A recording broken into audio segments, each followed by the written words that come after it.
Telugu సినీరంగంలో director Krish గురించి ప్రత్యేకంగా చెప్పక్కర్లేదు. ఎన్నో విభిన్నమైన కథలతో తనకంటూ ప్రత్యేక గుర్తింపు తెచ్చుకున్నారు. కంటెంట్ ప్రాధాన్యం ఇచ్చే దర్శకులలో ఆయన ఒకరు. సామాజిక అంశాలను వినూత్నంగా చూపించడం క్రిష్ స్టైల్.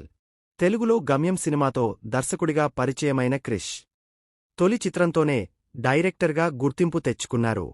ఆ తర్వాత వేదం, కంచె వంటి చిత్రాలతో మెప్పించారు. ఇటీవల వరుస పరాజయాలతో నెట్టుకొస్తున్నారు.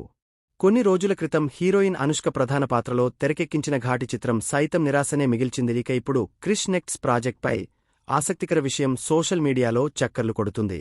అడ్వెంచర్ బ్యాక్ డ్రాప్లో ట్రెక్కింగ్ నేపథ్యంతో కూడిన ఓ సినిమాను తెరకెక్కించనున్నారని, అందులో ఏకంగా 7 హీరోయిన్లు నటించనున్నారని ప్రచారం జరిగింది.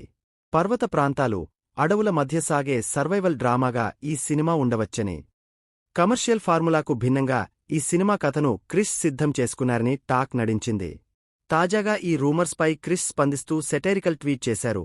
7 హీరోయిన్లతో సినిమా తీయాలనే ఐడియా బాగుందంటూ రియాక్ట్ అయ్యారు.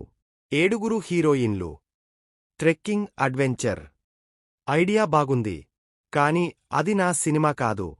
సోషల్ మీడియాలో ఎవరో తయారుచేసిన కథ అంతే అంటూ ట్వీట్ చేశారు. తన కొత్త సినిమాకు సంబంధించిన వివరాలను త్వరలోనే అధికారికంగా వెల్లడిస్తానని అన్నారు.